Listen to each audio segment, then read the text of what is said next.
చెప్పండి. కలిసి అన్నప్పుడు నీళ్లు ముట్టుకోవాలి. ఏం ముట్టుకోవాలి? నీళ్లు. ఎక్కడున్నాయి నీళ్లు? మీకు ఇదివరకు చెప్పా. సామూహికంగా చేసేటప్పుడు నీళ్లు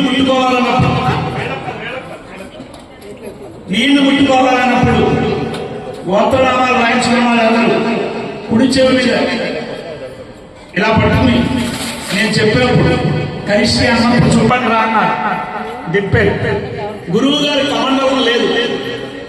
ఏదిరా కమండలం అన్ని పెట్టాం కదా అన్నారు.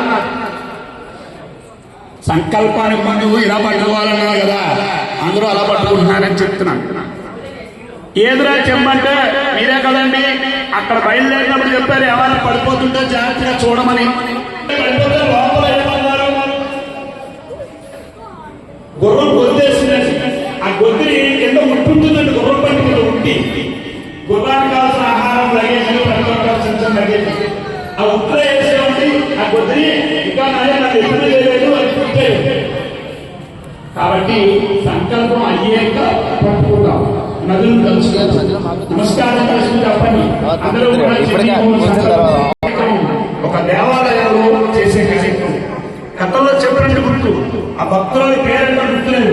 హైందవ సంఘాలలో ఇక్కడి నుంచి వచ్చి అంతమందిలో నేను ముందు గంట ఒక ఆవిడ వచ్చి ఆవిడ గారు పేరు తగ్గు ఆవిడంతా ఆవిడ వచ్చి అయ్యా నమస్కారం అంటే అన్నారు.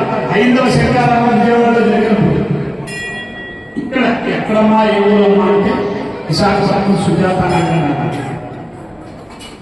ఇంతకీ ఎందుకు చెప్తున్నానంటే హైందవ సంఘాలలో అందరూ హైందవ సంస్కృతి గురించి చెబుతూ చిరంజీవి గారు కానీ ఇంకా పెద్దలు చెబుతూ ఒకటే చెప్తారు. రిమోట్ కంట్రోల్ నలుగురు